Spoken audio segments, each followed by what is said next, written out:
भगवान श्री कृष्ण के अनुसार अच्छे लोगों के साथ बुरा क्यों होता है।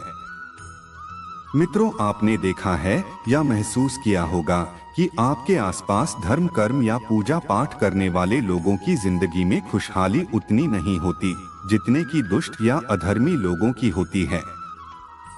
और यह सब देखकर आपके मन में भी कभी ना कभी यह सवाल जरूर उठा होगा कि आखिर अच्छे लोगों के साथ बुरा क्यों होता है।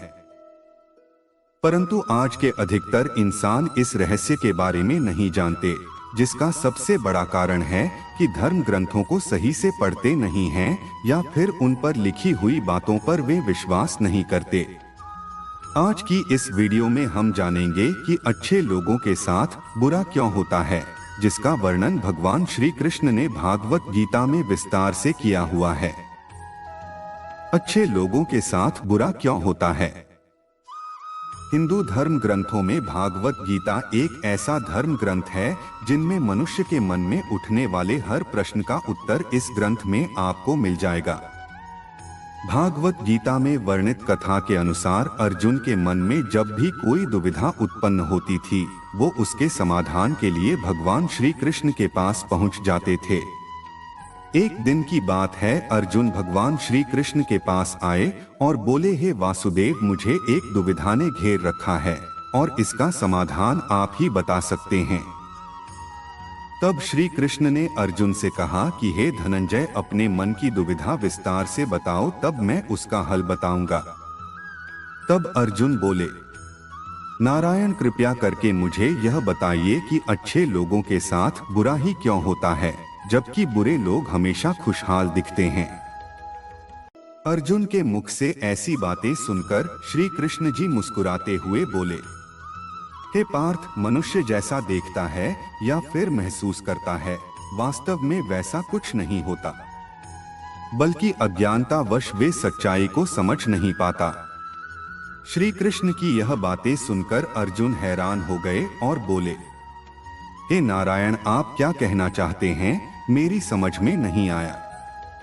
अब श्री कृष्ण बोले, अब मैं तुम्हें एक कथा सुनाता हूँ जिसे जानने के बाद तुम समझ जाओ कि हर एक प्राणी के उसके कर्म के अनुसार ही फल मिलता है। अर्थात जो बुरा कर्म करता है उसे बुरा ही फल मिलता है और जो अच्छा कर्म करते हैं उन्हें अच्छा ही फल मिलता है, क्योंकि अच्छे कर्म और बुरे कर्म मनुष्य पर निर्भर करता है।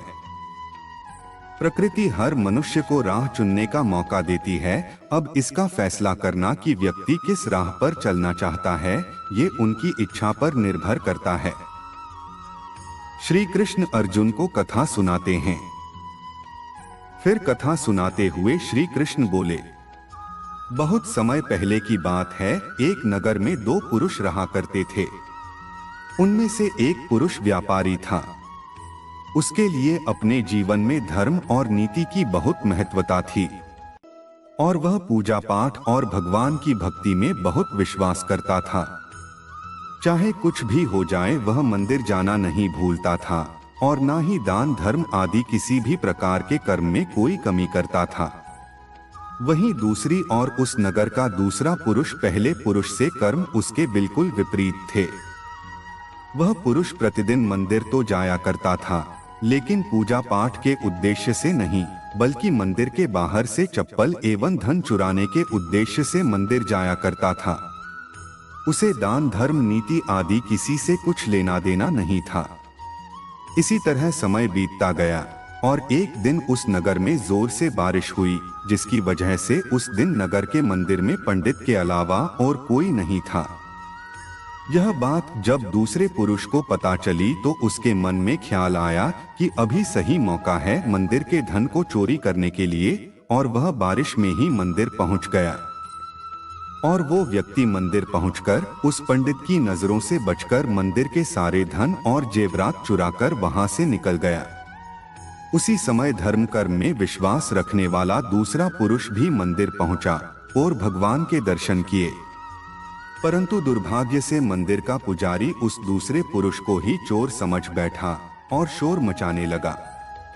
शोर सुनकर मंदिर में भीड़ जमा हो गई और सभी लोग उस भले पुरुष को चोर समझ बैठे और उसे अपमानित करने लगे। यह देखकर वह भला व्यक्ति हैरान हो गया और उसे समझ नहीं आ रहा था कि उसके साथ क्या हो रहा है। फिर वह किसी तरह उन सब लोगों से बचकर मंदिर से निकल गया और रास्ते से जाने लगा। लेकिन दुर्भाग्य ने उसका साथ वहां भी नहीं छोड़ा। रास्ते से जाते समय एक गाड़ी ने उस व्यक्ति को घायल कर दिया। फिर वह पुरुष लंगड़ाते हुए रास्ते से घर को जाने लगा। फिर रास्ते में जाते जाते उस व्यक्ति की मुलाकात उस दुष्ट व्यक्ति से हुई जो मंदिर से धन चोरी करके जा रहा था। वह दुष्ट व्यक्ति झूमता नाचता हुआ खुशी से जा रहा था और वह यह बोलता हुआ जा रहा था कि आज तो मेरी किस्मत ही चमक गई, एक साथ इतना सारा धन मिल गया।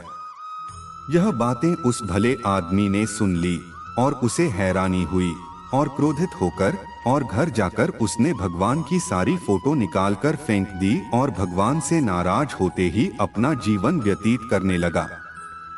जब समय बीतता चला गया उसके बाद दोनों ही पुरुषों की मृत्यु हो गई और वे यमराज के पास पहुंचे।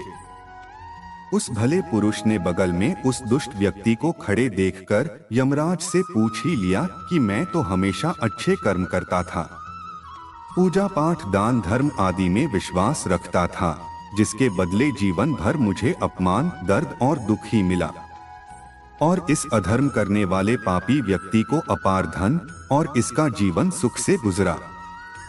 ऐसा क्यों हुआ? इस पर यमराज ने उस व्यक्ति को बताया कि पुत्र तुम गलत सोच रहे हो। जिस दिन तुम्हें गाड़ी से टक्कर लगी थी उस दिन वास्तव में तुम्हारे जीवन का आखिरी दिन था, परंतु तुम्हारे किए गए अच्छे कर्मों के कारण ही तुम्हारी मृत्यु एक छोटी सी दुर्घटना में परिवर्तित हो गई। और इस दुष्ट व्यक्ति की किस्मत में राजयोग था, परंतु इसके दुष्ट कर्मों की वजह से इसका राजयोग एक छोटे मोटे धन की चोरी में ही बदल कर रह गया। श्री कृष्ण अर्जुन को कथा सुनाते हुए कहते हैं कि पार्थ, क्या अब तुम्हें इस प्रश्न का उत्तर मिल गया? इंसानों का ऐसा सोचना कि भगवान उनके अच्छे कर्म को नजरअंदाज कर रहे हैं, यह बिल्कुल भी सत्य नहीं है। भगवान हमें क्या किस्मत में दे रहा है यह लोगों को समझ में नहीं आता, लेकिन अगर आप अच्छे कर्म करते हैं तो भगवान की कृपा सदैव आप पर बनी रहती है। इसलिए मनुष्य को चाहिए कि वह जीवन में अपने अच्छे कर्म करते रहें। भगवान श्री कृष्ण ने गीता में भी बताया है कि किसी के द्वारा किया गया कर्म बेकार कभी नहीं जाता, भले ही कर्म अच्छा हो या बुरा। तो मित्रों, आशा करता हूं कि आपको वीडियो अच्छी लगी होगी। यदि अच्छी लगी हो तो वीडियो को लाइक, शेयर और कमेंट करके जरूर बताएं।